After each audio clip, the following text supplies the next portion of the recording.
मोक्ष मार्ग प्रकाशक यहाँ विराजमान है।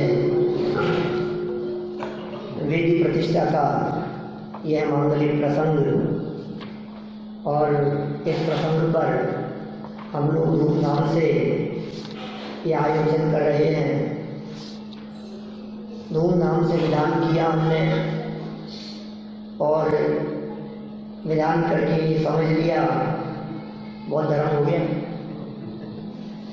कितना धर्म कर लिया हमने। कल से धर्म कर रहे हैं हम। या हमने विधान किया, फिर प्रवचन सुने, भक्ति करी, इंद्र सभा रात सभा अटेंड करी, फिर आज सुबह से जाप विधान पूजन सब करते हुए फिर कितनी बोली हम, खूब पैसा भी बरसाया, मंदिर में खूब पैसा भी दिया। अब और इससे ज़्यादा क्या धर्म करेंगे बताओ। बहुत धर्म कर लिया हमने। लेकिन भाई क्या इन प्रवृत्तियों का नाम ही धर्म है? क्या इन क्रियाओं में ही धर्म होता है? जैन धर्म क्रिया को नहीं परिणामों को संभालने की बात करता है और परिणाम ही नहीं अभिप्राय बदलने की बात करता है। मोक्ष मार्ग प्रकाशक ग्रंथ में यहाँ पंडित टोडरमल जी साहब ने बहुत जगह पर इन शब्दावली का प्रयोग किया है कि बाह्य क्रिया पर तो दृष्टि रहती है और परिणाम सुधरने बिगड़ने का विचार नहीं करता। बोलो, हमारी सबकी दृष्टि क्रिया पर है। क्या कर रहे हैं? क्या कर रहे हैं? देखो देखो ये क्या कर रहे हैं। लेकिन भाई इस क्रिया के पीछे हमारे भाव कहाँ लगे हैं, हमारे परिणाम कहाँ लगे हुए हैं। 20 जगह लिखी धवल जी साहब ये बात। फल तो परिणामों का लगता है, फल तो परिणामों का लगता है। और ये कह रहे हैं बाह्य क्रिया पर तो इनकी दृष्टि है, पेज नंबर 238, और परिणाम सुधरने बिगड़ने का विचार नहीं। बोलो अब क्या होगा? अभी पूजन कर रहे थे, पूजन करते करते हमारा मन कहाँ था? क्रिया तो हो रही थी, 2 थालियां लगी हुई थी जब पूजन करने के लिए बैठे तब। एक थाली भरी हुई थी और दूसरी थाली खाली थी जब बैठे थे तब। फिर जब तक पूजन पूरी हुई तब तक जो भरी हुई थी वो खाली हो गई और जो खाली थी वो भर गई। तो हम आपसे पूछे कि पूजन में आपने क्या किया? तो बोले इस थाली का माल इस थाली में ट्रांसफर किया। क्या किया हमने पूजन करने?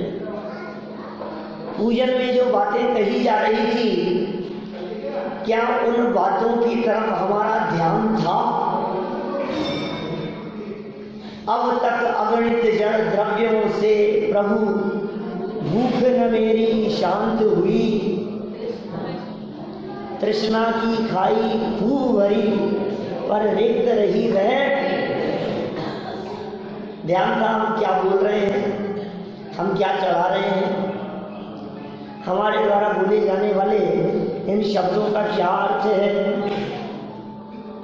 कितनी कितनी बातें कही हमने। जयमाला शुरू की तो हमने क्या कहा, सोचा करता हूँ भोगों से बुझ जाएगी इच्छा ज्वाला, परिणाम निकलता है लेकिन मानो पावक में घी डाला।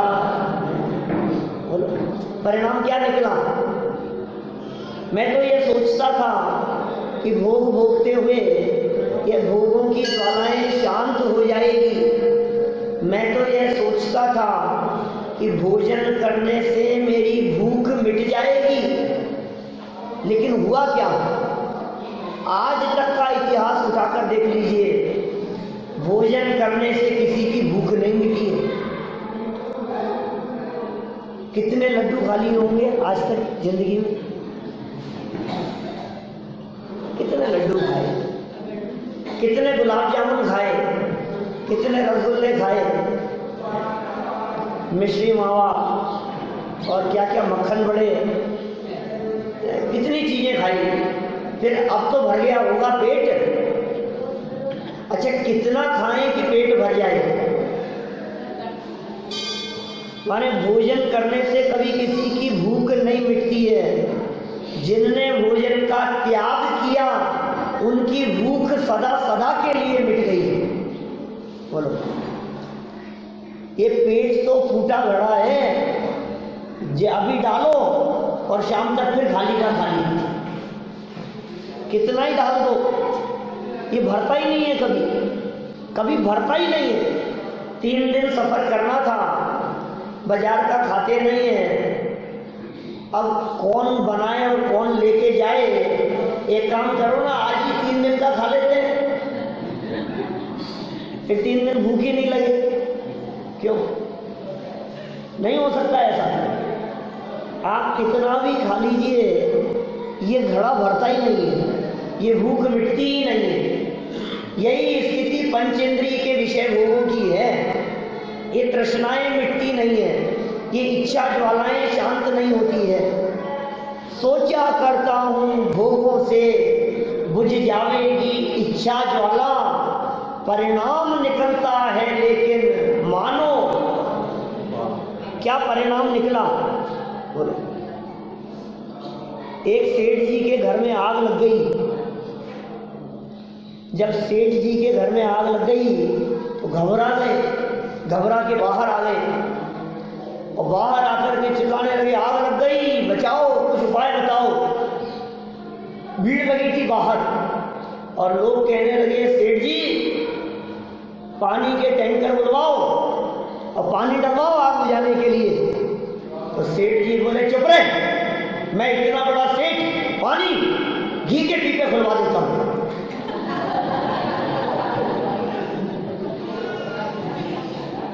घी डालने से आग बुझेगी कि बढ़ेगी? हमें क्या लगता है, खूब घी डालो। क्या समझा हमने, मानो पाक में घी डाला। क्या बोली हमने लाइनें, पूजन की लाइनें हैं जो भी हमने बोली है। अग्नि में घी डालने का काम किया है। इन क्रियाओं पर तो दृष्टि रही और अंतर में भोग बसे रहे। अंदर में राग देश की वृत्तियां पनपती रही और बाहर में भगवान के सामने आकर के अर्घ समर्पित करता रहा। लेकिन भाई फल तो अंतरंग परिणामों का लगेगा। बहुत से लोग ये बात कहते हैं कि पंडित जी जब माला फेरने के लिए बैठते हैं, जब ध्यान करने के लिए बैठते हैं तो मन इतना दौड़ता है कि वैसे नहीं दौड़ता, जब एकाग्र करना चाहते हैं तो ज्यादा दौड़ता है। क्या इसी का नाम ध्यान है? आप कर क्या रहे हैं ये महत्वपूर्ण नहीं है, आप सोच क्या रहे हैं ये महत्वपूर्ण है। और आपके अंतरंग अभिप्राय में क्या चल रहा है उसकी तो खबर ही नहीं है किसी को। हम तो क्रिया बदलना चाहते हैं, हम सोच रहे हैं इसको बदल लो बस धर्म हो जाएगा। लेकिन एक बात बतलाइए, सच सच बतलाना, अपने हृदय पर हाथ रख करके विचार करना, हमारी क्रियाओं के माध्यम से जितना पाप होता है, क्या उससे कई गुना ज़्यादा पाप हमारी वाणी से नहीं होता? और जितने पाप हम हमारी जबान से करते हैं, उससे कई गुना ज़्यादा पाप हमारे मन से नहीं होता? बोलो, सोचना जरा एक बार गंभीरता से। यदि हम ये सोचें कि क्रिया से ही पाप लगता है, तो क्रियाएं तो हमारी बहुत अच्छी अच्छी दिखती हैं।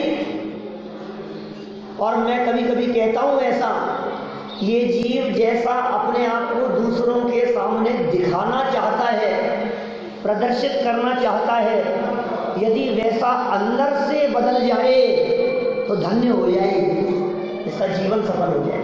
जैसा दिखाना चाहते हैं ना हम दुनिया के सामने, हम कितने सरल हैं, हम कितने सज्जन हैं, हम कितने सीधे हैं, हम कितने धर्मात्मा हैं, ये जो बातें दूसरों के सामने हम दिखाना चाहते हैं, यदि अंदर से बदल जाए तो समझ लीजिए जीवन धन्य हो जाए। ये अंदर से किसी को नहीं बदलना है, बदले हुए का प्रदर्शन करना है। धर्मात्मा किसी को नहीं होना है, धर्मात्मापन का प्रदर्शन करना है। ये जो 2 दिन में जितना भी होगा, ये सब धर्मात्मापन का प्रदर्शन होगा। असली धर्मात्मापन तो उसके बाद दिखेगा।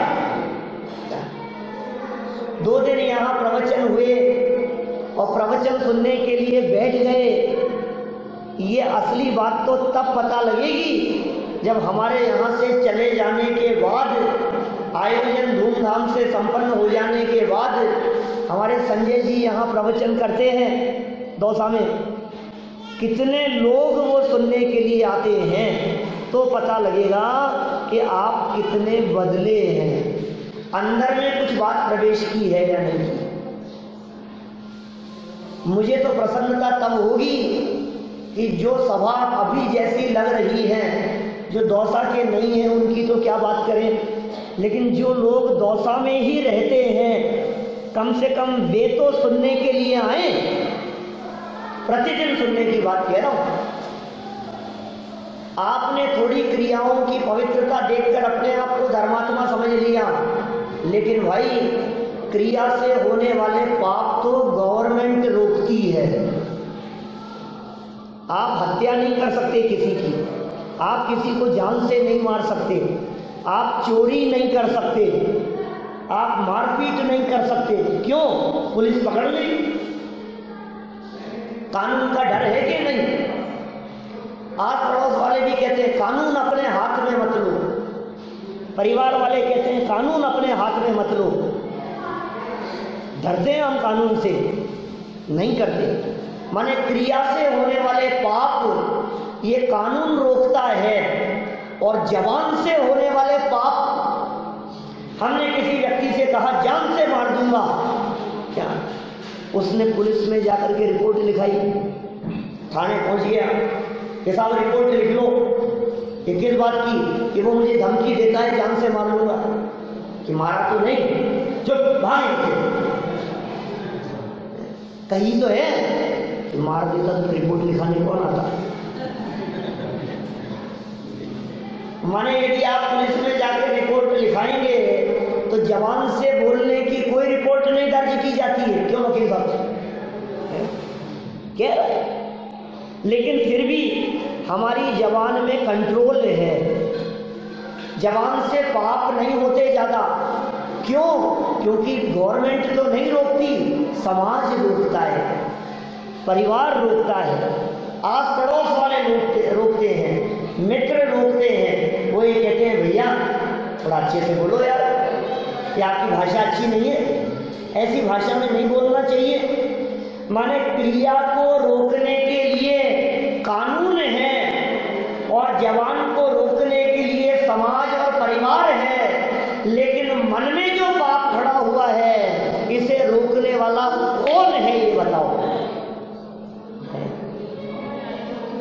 मन में जो पाप हुआ है, मन में जो पाप कर रहे हैं, उसे कौन रोकेगा? ये जैन दर्शन क्रिया और वाणी की बात नहीं करता, ये मन पे रोक लगाने की बात करता है। ये जैन दर्शन कहता है मन देखो, विचार देखो, चिंतन देखो, आपके भावों को संभालो, आपके परिणामों को संभालो। क्रिया और वचन ये तो सुधर जाएंगे, इनकी परवाह नहीं है। जिसके मन में पाप नहीं होगा उसके वचन में भी नहीं आएगा, और जिसके मन और वचन में नहीं होगा उसकी क्रियाओं में भी नहीं आएगा। हिंसा मन में उत्पन्न होती है, पाप मन में उत्पन्न होते हैं।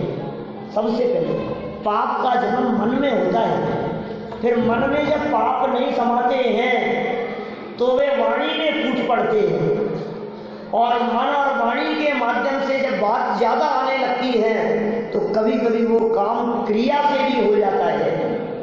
इसलिए भाई मन में होने वाले ही पाप पर रोक लगा दी जाए तो वो पाप न वाणी में आएगा न क्रिया में आएगा।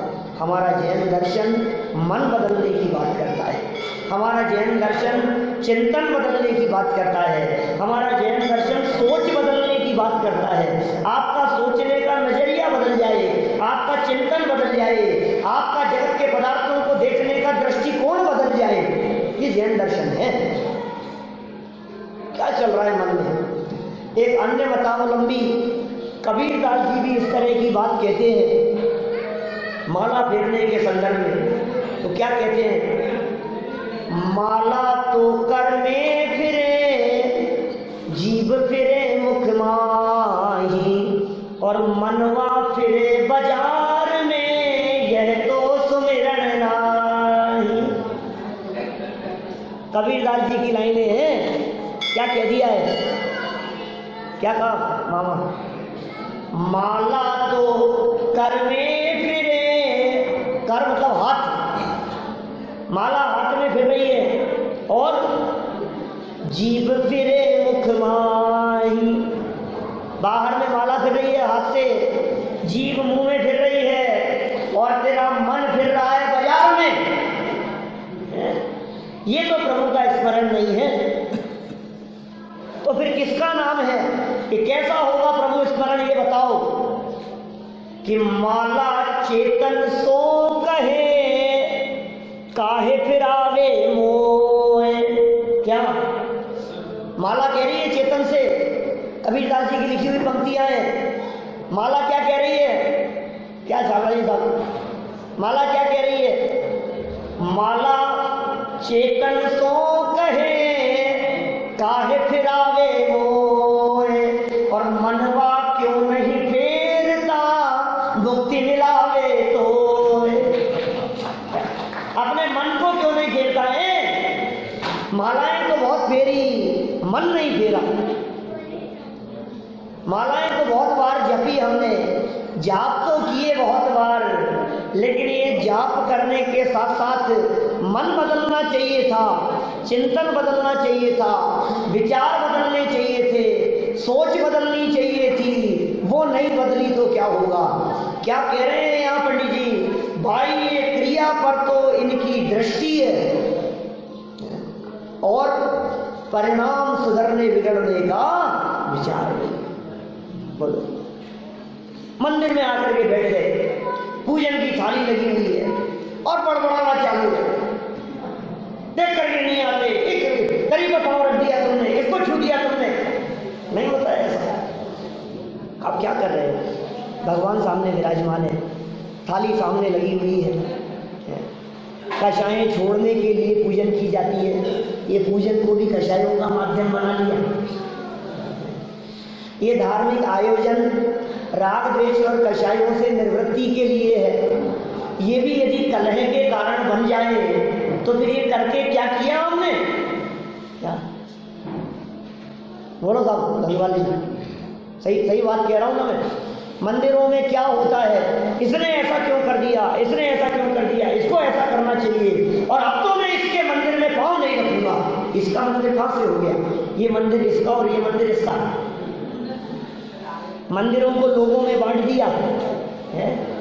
मंदिर किसी व्यक्ति का नहीं होता क्या, तो सब समाज का होता है। अरे समाज का भी नहीं होता, मंदिर तो भगवान का है। भगवान के मंदिर को हमने व्यक्तियों के नाम पे बांट दिए क्या। ये गोजीगो का मंदिर है, ये ठोलियों का मंदिर है, ये पाटनियों का मंदिर है, ये छावड़ों का मंदिर है। गजब हो गया। तो छावड़ों के मंदिर में छावड़ा ही जाएंगे अकेले? फिर हम क्या करें? हम तो गोलों के मंदिर में जाए, क्या करें? सोचना जरा, हम क्या कर रहे हैं। ये क्रिया क्रिया पर दृष्टि है, लेकिन भाई फल तो परिणामों का लग रहा है। भाव किधर जा रहे हैं आपके? यहाँ बैठे बैठे भी कितनी बार आपका उपयोग दौड़ता है। हम सोच रहे धर्म कर लिए, और आपके जो उतार चढ़ाव है ना परिणामों में, फल उसका लगेगा। आपको लग रहा है 50,000 दे दिए, 55,000 दे दिए, लाख रुपए दे दिए, खूब फल मिलेगा। इधर दान दो और फल मिलेगा। सुनो, दान देने के साथ साथ यदि आपके भावों में ये आ गई यार ज्यादा ही दे दिया, कम में काम चल जाता, सारा बराबर कर दिया आपने, दिया हुआ सब बराबर हो गया, पैसा भी जेब से चला गया क्या, और फल भी नहीं मिलेगा कुछ भी। और सुनो, आप यदि कदाचित न दे पाए, आप यदि कदाचित बोली न ले पाए, तो भी यदि आपने अनुमोदना की, प्रशंसा की, भावना भाई कि अरे काश मुझे अवसर मिल जाता, तो आपने वो पुण्य बांट लिया। क्या भाव बनो, माने दूसरों की प्रशंसा करो, प्रतिमाएं विराजमान करने वाले की प्रशंसा करो, कलश चढ़ाने वालों की प्रशंसा करो, मंदिर के ऊपर ध्वजा चढ़ाने वालों की प्रशंसा करो, पूजन विधि विधान में बैठने वालों की प्रशंसा करो, अनुमोदना करो, फल तो परिणामों का लगता है। बाहरी क्रियाएं एक जैसी हो, उसके बावजूद भी परिणाम अलग अलग होंगे तो फल अलग अलग लगेगा। आप क्या सोच रहे हैं, यहाँ इतने लोग एक साथ विधान में बैठे, क्या सबको एक जैसा पुण्य लगेगा? सब एक जैसा पुण्य पाएंगे?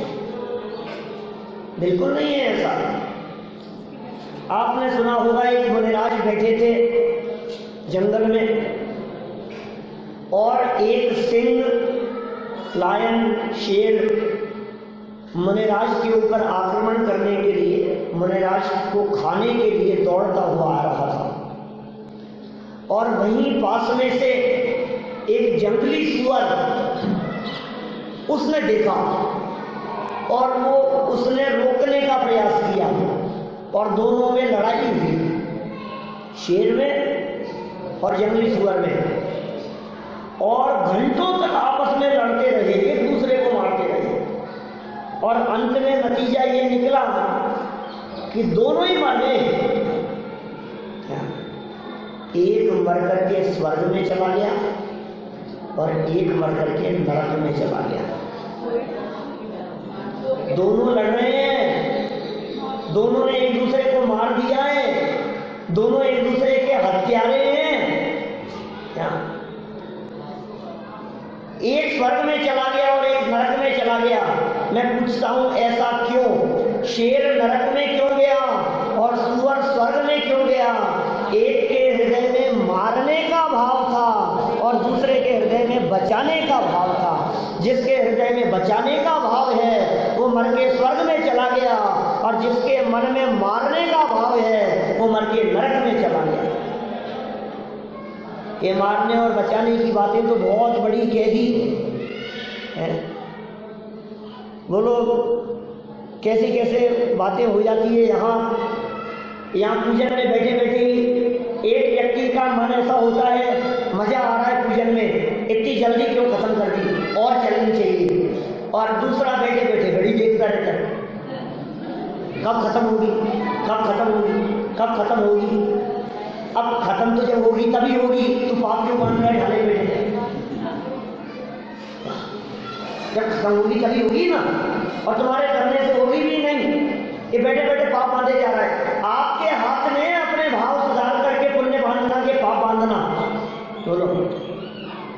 बैठे ठाले पाप बांधते रहते हैं, उसको ऐसा कर लेना चाहिए था, उसने ऐसा क्यों किया।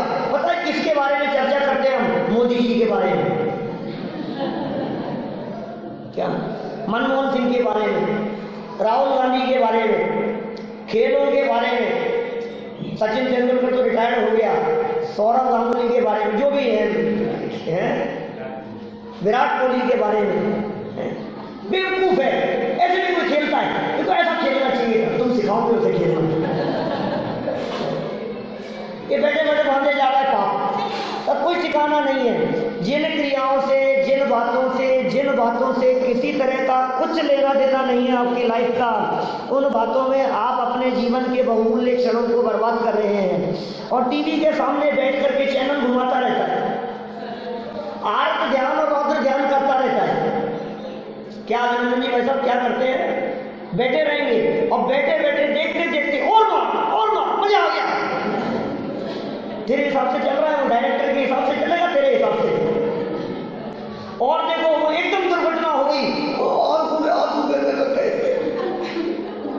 ये मर क्यों गया? अरे मूर्ख, अगले शो में दोबारा जिंदा होगा। वो तो मरा ही नहीं है, उसकी तो 3 पिक्चरें और चल रही है। क्या ये तो नाटक है।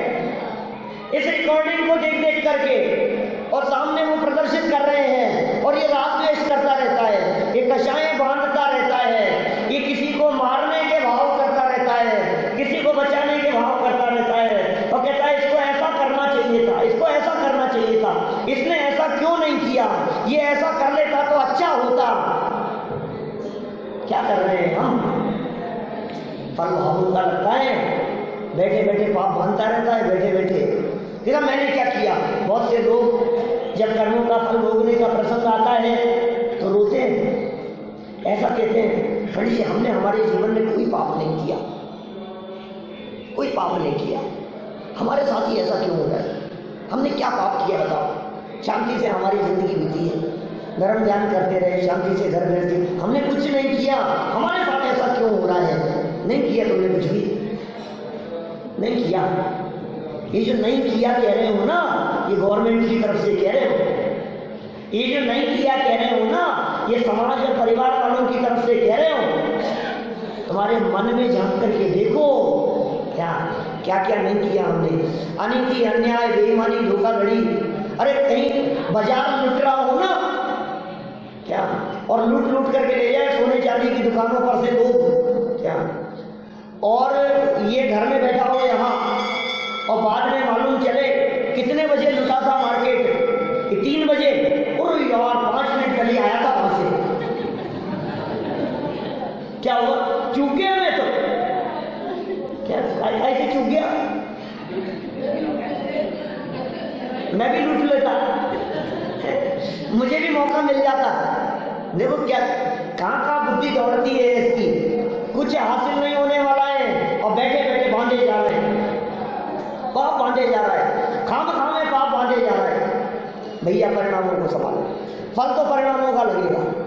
ये जैन दर्शन परिणाम संभालने की बात करता है, ये जैन दर्शन भाव सुधारने की बात करता है। और भाव कैसे सुधरेंगे क्या, इसका विचार चिंतन करो, सोचो जरा, कहता क्या है जैन धर्म, बड़ी मुश्किल से पाया है मानव जन्म, सिद्ध सी सभी की आत्मा।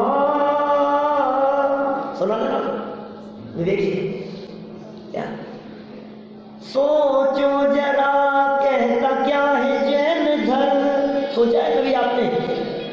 बड़ी मुश्किल से पाया है मानव जन्म, सिद्ध सी सभी की आत्मा। सबकी आत्माएं सिद्धों के समान है, मम स्वरूप है सिद्ध समान। ये परमात्मा कह रहे हैं हमारे को कि हे जीव तू अपने आप को कमजोर मत समझ, भगवान बनने की ताकत है तेरे में, तू परमात्मा बन सकता है। तो हमारा भक्त बना रहे, ये तुझे शोभा नहीं देता, हमारे बगल में आकर के बैठने की सामर्थ्य तेरे में है। तो अपने आप को पहचान तो सही, एक बार अपने आप को पहचाना नहीं कभी। अपने को ये समझता है मैं कुर्ते पजामे वाला, मैं व्यापार करने वाला, मैं बिजनेस करने वाला, मैं खाने पीने वाला। कई लोग ऐसे मिलते हैं जो ये कहते हैं पंडित जी हमने आज तक कोई पाप नहीं किया, और कई ऐसे मिलते हैं पंडित जी बता नहीं सकते हमने क्या क्या पाप किए। दोनों एक सरीखे ही हैं क्या? जो ये कह रहे हैं कि हमने क्या क्या पाप किए हैं वो भी बेखबर है अपने स्वरूप से, और जो ये कह रहे हैं हमने कोई पाप नहीं किए उन्हें भी अपने परिणामों की खबर नहीं है। समझा रहे हैं भाई साहब, टोडरमल जी साहब यहाँ समझाने का प्रयास कर रहे हैं।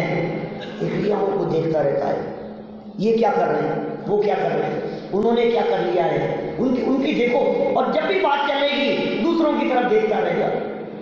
जैसे प्रवचन भी सुनते हैं ना, तो प्रवचन सुनते सुनते इसको विचार आता रहता है, यार आज का प्रवचन तो उनके लिए था, वो आने चाहिए थे, वो होते एक प्रवचन में क्या, वो सुनते तो बहुत अच्छा रहता क्या, अपने हस्बैंड के बारे में सोचते रहेंगे, बच्चों के बारे में। आज तो वो होता ना तो सारी बातें दूसरों के लिए।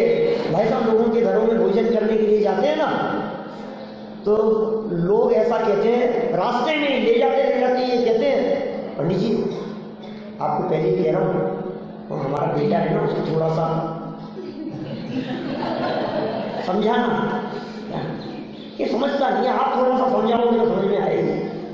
घर जाएंगे तो कहेंगे पंडित जी आप इनको समझा दो, क्या इनको थोड़ा सा समझा जाओ आप। सबको दूसरों को समझाना है, खुद को किसी को नहीं समझना है।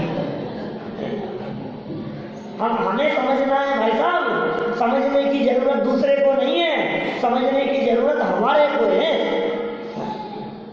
क्या हाल चाल है भाई साहब, और क्या हाल चाल है? अरे साहब सब ठीक, मजे से लाइफ चल रही है, मजे से चल रही है आपकी लाइफ, सब कुशल मंगल है। तो नानी जी ठीक है, सब तबीयत ठीक है आपकी?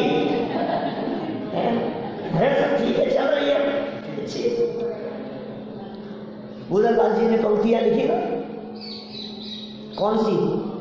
जो ही दिन कटे सो ही आयु में अवसी घटे, बूंद बूंद बीते जैसे अंजुली को जल है, देह नित्य क्षीण होत नैन तेजहीन होत, यौवन मलिन होत क्षीण होत बल है, आवे जरा नेरी तके अंतक अहेरी, आवे पर वो नजीब जात नर वो निपल है, और मिल के मिलापी जन पूछत कुशल मेरी, ऐसी दशा माहे मित्र काहे की कुशल है। समझ में नहीं आई होगी लाइन है? आधे से ज्यादा लोगों को समझ में नहीं आई, 70-80% लोगों को। क्यों मौसी की समझ में आई क्या कह दिया? देखो क्या कह दिया अध्यात्म जी भाई साहब, जो ही दिन घटे सो ही आयु में अवसी घटे। लोग बात पूछते हैं ना, और भाई साहब क्या हाल चाल है, सब कुशल मंगल है? और हमारा जवाब क्या होता है? हाँ सब कुशल मंगल है। वो जवाब क्या दे रहे हैं बुधरलाल जी? कितनी सुंदर पंक्तियां कही है। लोग आते हैं यहाँ और आकर के मेरे से कुशल क्षेम पूछते हैं और कहते हैं सब कुशल मंगल तो है। मैं क्या बताऊं उनको, जैसे जैसे दिन व्यतीत होता है वैसे मेरी आयु की स्थिति घटती चली जा रही है। और क्या स्थिति है? बूंद बूंद बीते जैसे अंजुली को जल है। अंजुली में पानी भरा हुआ हो और एक एक बूंद बूंद करके जिस तरह से बीत जाता है उसी तरह से अंजुली जल सम जवानी क्षीण होती जा रही, प्रत्येक पल जर जर जरा नजदीक आती जा रही। काल की काली घटा प्रत्येक पल मंडरा रही, किंतु पल पल विषय तृष्णा तरुण होती जा रही, तरुण होती जा रही। बोलो, ये इंसान सोचता है कि मैं बड़ा हो रहा हूं, बड़ा हो रहा हूं, एक एक दिन बीत रहा है और कह रहे हैं आयु में अवश्य घटे, आयु की स्थिति घटती चली जा रही है, जीवन पूरा होता चला जा रहा है, 1 साल बीत गया क्या, और हम मनाते हैं क्या बर्थडे, वो बर्थडे है कि व्यर्थ डे है, और वो कैसे मनाते हैं उस व्यर्थ डे को, मोमबत्ती है जला के जलाते हैं, कितनी जलाते हैं, जितने साल के हो गए उतनी जलाते हैं, जितने पूरे हो गए उतनी ना, और जलाता कौन है, जलाता कौन है, घर के बड़े बुजुर्ग जलाते हैं, घर के बड़े बुजुर्ग क्या, और फिर क्या होता जलाने के बाद में,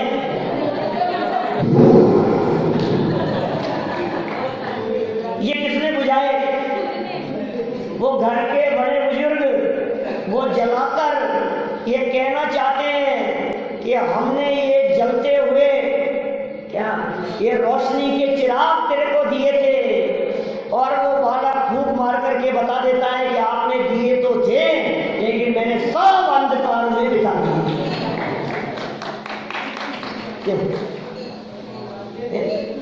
जो भी चली होगी, हमारे यहाँ की हिंदुस्तान की परंपरा तो नहीं है, लेकिन जहां से भी चली है कुछ न कुछ संदेश तो दिया ही है।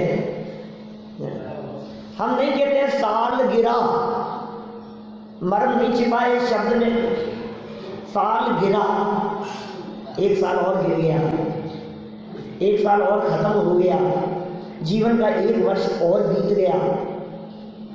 कैसी बात है, जो ही दिन कटे सोई आयु में अवश्य घटे, और बूंदे बूंदे बीते जैसे अंजुरी को जले है, और देह नित्य क्षीण होते, डे बाय डे क्या पोजीशन होती चली जा रही है, बोलो। आज तो हमारे आंख में कान सब काम कर रहे हैं, लेकिन दिन प्रतिदिन क्या हो रहा है, देह नित्य क्षीण होते, नैन तेजहीन होत, यौवन मलिन होत, और क्षीण होत बल है। डे बाय डे ये स्थिति होती चली जा रही है। क्या स्थिति हो रही है, उस बुढ़ापे में धर्म करना चाहता है ये जीव, ये कहता है धर्म करेंगे बुढ़ापे में, धर्म कोई ये उम्र है धर्म करने की, क्यों भैया, ये अभी से ही आलू जोड़ दिया तुमने, अभी से ही मंदिर जाने लग गए, अभी से ही प्रवचन सुनने लग गए, ये कोई उम्र है। बहुत से लोग पूछते हैं, एक बार मेरे से पूछा, पंडित जी धर्म करने की सही उम्र कौन सी है, क्या गजब हो गया, धर्म करने की सही उम्र कौन सी है। तो मैंने उससे पलट करके पूछा कि मुझे एक बात का जवाब दो कि मरने की सही उम्र कौन सी है आपके पास में कोई जवाब कि ये राइट टाइम है मरने का, उससे पहले तो नहीं मरेंगे ना, कितनी उम्र में मरना चाहिए बोलो, कितनी उम्र में मरना चाहिए, और उससे पहले तो नहीं मरते हैं कोई भी, उससे पहले तो कोई भी नहीं मरेगा। ये रोजाना डे बाय डे शरीर की स्थिति खराब होती चली जा रही है। जब आंख पे पड़ेगा जाला, स्थिति आंखों पे मोतियाबिंद, आंखों से दिखाई देना बंद, जब आंख पे पड़ेगा जाला, नाक से बहेगा नाला, लाठी से पड़ेगा पाला, सभी इंद्रियों का निकलेगा दीवाना, कानों पे पड़ेगा ताला, ऐसी दशा में क्या करेगा लाला,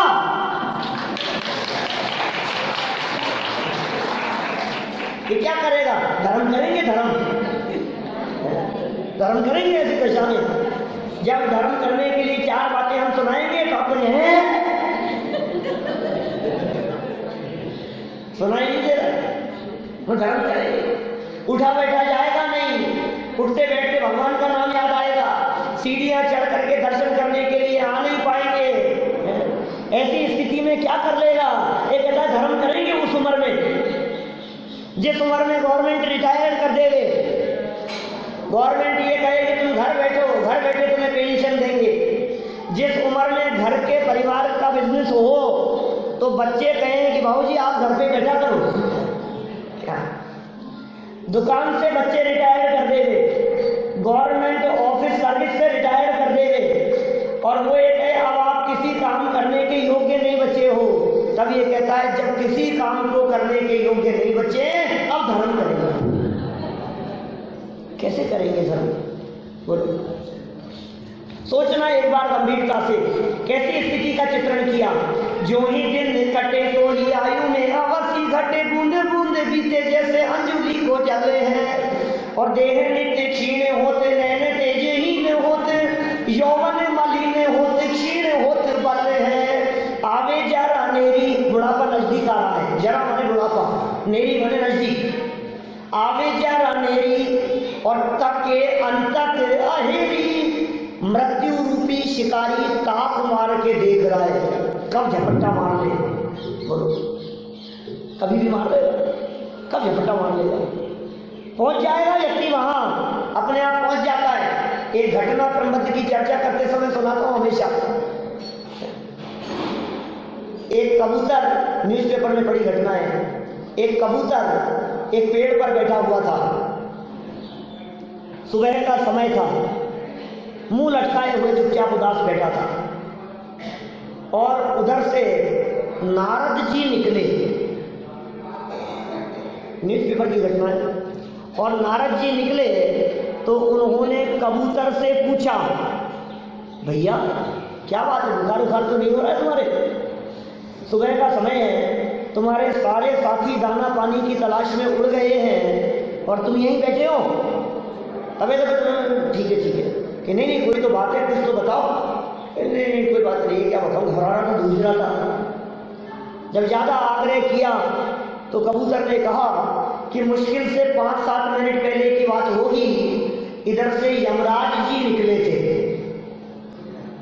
और वे यमराज मेरी तरफ देखकर अजीब तरह से मुस्कुरा रहे थे, मुझे घबराहट हो रही। अब ऐसे कोई यमराज मिलते नहीं है अपने यहाँ जैन परंपरा में। घबराहट हो रही है। यमराज, बात तो सच्ची है यार। बोले एक काम करता हूँ, तुम घबराओ मत, तुम्हें मैं किसी सुरक्षित जगह पर पहुंचा देता हूँ। और नारद जी ने उस कबूतर को उठाया और हजारों मील दूर हिमालय की गुफाओं में छोड़कर आए। सेकंडों में, मिनटों में वहां पहुंचाया और पहुंचा करके सीधे पहुंचे यमराज के पास। यार यमराज, अभी मुश्किल से 8-10 मिनट पुरानी बात होगी, तुम वो कबूतर को देख करके क्यों मुस्कुरा रहे थे? क्या? तो यमराज ने जवाब दिया कि मैं इसलिए मुस्कुरा रहा था कि ये कबूतर यहाँ पेड़ पर बैठा है, इस कबूतर को 10 मिनट बाद में मुझे लेने के लिए हिमालय की गुफाओं में जाना है, ये पहुंचेगा कैसे? बोले मैं तो वहां पहुंचा के आ रहा हूं। जिस व्यक्ति की मौत जहां होनी है वो व्यक्ति कैसे भी साधन करके वहां पहुंच जाएगा। ये मौत का काल निरंतर नजदीक आता जा रहा है, ये जीव विचार नहीं करता है लेकिन इसके बारे में बिल्कुल नहीं। आवे जरा मेरी, बुढ़ापा नजदीक आ रहा है, मृत्यु रूपी शिकारी ताक मार करके बैठा है, परभव नजदीक आ रहा है, नरभव बेकार जा रहा है। क्या? आगे जरा मेरी तके अंतक अहेरी आवे, पर वो नजीक जात नर वो निपल है, और मिल के मिलापी जन, क्या कह दिया? मिल के मिलापी जन पूछत कुशल मेरी, ऐसी दशा माहे मित्र काहे की कुशल है। बोलो, काहे की कुशल है? ये दिन व्यतीत होते चले जा रहे हैं, ये समय निकलता चला जा रहा है, अपने स्वरूप का भान नहीं हो रहा है, मर करके कहाँ चले जाना है इस बात का विचार नहीं है, और लगा है बाहरी क्रियाओं में, 2 के 4 करने में लगा हुआ है। छोटे छोटे से परिणामों में कितना उतार चढ़ाव होता हुआ दिखाई देता है। गंभीरता से विचार करना। आप 5-5 रुपए के लिए सब्जी वाले से झगड़ देता है, बोलो, 2-5 रुपए के लिए रिक्शे वाले से झगड़ने लग जाएगा, 5 रुपए ज्यादा नहीं दिए जाते हमारे। ज्यादा की तो बात ही नहीं है, वो साइकिल रिक्शे वाला बेचारा मेहनत कर रहा है, तुमने 5 रुपए बचा करके 5 करोड़ का पुण्य घटा लिया, तुम्हें अंदाजा नहीं। आपको क्या मिलने वाला था, क्या होने वाला था? आप तो सोच रहे हैं मैंने बचा लिए, 5 रुपये बचा लिए, 10 रुपये बचा लिए, क्या ये 70 रुपये के देगा था, मैंने 60 में ले आया, क्या 10 रुपये बचा लिए मैंने। तो तूने 10 रुपये बचाने के चक्कर में उस गरीब आदमी के जो परिणाम और दिल दुखाए हैं, तूने लाखों रुपए का अपना नुकसान कर दिया है। दूसरों के प्रति करुणा बुद्धि होनी चाहिए, दूसरों के प्रति दया का परिणाम होना चाहिए, और ये परिणाम अपने हृदय में। इसलिए हमने कहा परिणाम पर तो दृष्टि नहीं है और क्रियाओं को सुधारने बिगाड़ने में लगा हुआ है। ऐसा कर लो, ऐसा कर लो, ये क्रिया ऐसी होनी चाहिए। और जिस अभिप्राय की चर्चा यहाँ पंडित जी ने की है, उस अभिप्राय को तो पहचानता ही नहीं है। अंतरंग अभिप्राय में जो देह के प्रति एकत्व बुद्धि बैठी हुई है, वो महापाप है। बाहरी पाप छोड़ करके समझता है मैंने पाप छोड़ दिया, पाप नहीं कर रहा हूँ, कोई पाप नहीं कर रहा हूँ, मैंने कोई पाप नहीं किया, मैंने क्या कर लिया, खूब धर्म कर लिया हमने, और आज के आनंद की जय, खूब आनंद कर लिया हमने, खत्म हो गया बस। थोड़ी सी प्रतिष्ठा प्रशंसा किसी ने कर दी, बस भूल गए हम तो उस प्रशंसा में। हर समय के परिणामों से पुण्य पाप बन रहे हैं, हर समय के परिणामों से। कैसी बातें करते हैं हनुमान जी, अपन ऐसी बातें करते हैं भाई, देखो जबरदस्ती पाप मत बांधो। ऐसे लगता है पाप दिन भर में या महीने 2 महीने में कभी कभी बनता है। अरे यार आप जबरदस्ती पाप मत बांधो, देखो हर समय बंध रहा है, प्रति समय बंध रहा है, पाप भी बंध रहा है और पुण्य भी बंध रहा है। जैसे आपके भाव होते हैं, जैसे आपके परिणाम होते हैं, उन परिणामों के अनुसार पुण्य और पाप कर्म बंधता रहता है। और सुनो, परिणाम यदि संभलते हैं, आपके परिणामों की पावर बताता हूं, क्या खत्म करता हूं 2-4 मिनट में, समय हो गया है। आपके परिणामों की पावर कितनी है ये देखो। एक व्यक्ति ने कोई पाप नहीं किया बाहर में, और बस सिर्फ इतना विचार किया कर लेना चाहिए था यार, बस समझ लो महापाप बांध लिया। हमारे यहाँ शास्त्रों में एक महामच्छ और तंदुल मच्छ का उदाहरण आता है, सुना? स्वयंभू रमण नाम का एक समुद्र है, उस समुद्र में एक महामच्छ ऐसे मुंह फाड़े हुए पड़ा रहता है, बहुत बड़ा है, बहुत विशाल है। अभी उसके साइज वाइज के चक्कर में नहीं उलझ रहा, नहीं तो फिर आप उसी में उलझ जाओगे। बहुत विशाल है वो महामच्छ, और मुंह फाड़ करके बैठा है। हजारों मछलियां उसके पेट में जाती है पानी के बहाव से, और पानी के बहाव से ही वापस निकल आती है। और उसके आंख नाक कान के पास में एक छोटा सा मच्छ और होता है जिसका नाम है तंदुल, चावल जैसा।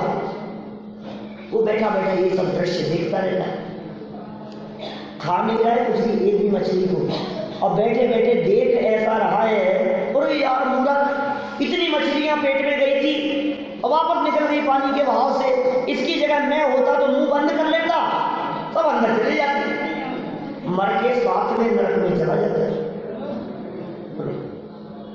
7वें नरक में चला गया मर करके। आप सोचना जरा, इसके बारे में विचार करना। हम बैठे बैठे जो बांधते रहते हैं ना दूसरों के बारे में, 2 लोग बैठेंगे तो दूसरों के बारे में ही चर्चा करते रहेंगे। 4 महिलाएं बैठ करके बात कर रही है तो इसका मतलब किसी ने किसी की, मैं नहीं कह रहा हूं, ऐसा कहा जाता है दुनिया में, ऐसा लोग कहते हैं, किसी ने किसी की बुराई कर रही है, किसी तीसरे की चर्चा की जा रही है। भाई साहब, कितने मनुष्य जीवन के दुर्लभ क्षण हमारे कहां कहां बर्बाद हो रहे हैं। आप विचार कीजिए एक बार गंभीरता से इसके बारे में। ये जीवन पूरा हो रहा है, खत्म हो रहा है ये जीवन, और खत्म हो जाने के बाद में हमें कहाँ जाना है। ये जो जीवन भर हमने किया है, इन कर्मों को कौन भोगेगा? हमें ही भुगतना पड़ेगा, कोई दूसरा नहीं भोगेगा। क्या अपने अपने कर्मों का फल सबको मिलता है। इसलिए थोड़ा सा संभालो, थोड़ा सा विचार करो, बाह्य क्रिया का ही नहीं, परिणामों को संभालो, और परिणामों को संभालते संभालते अभिप्राय कैसे बदल सकता है कुछ उसका भी चिंतन मनन करो।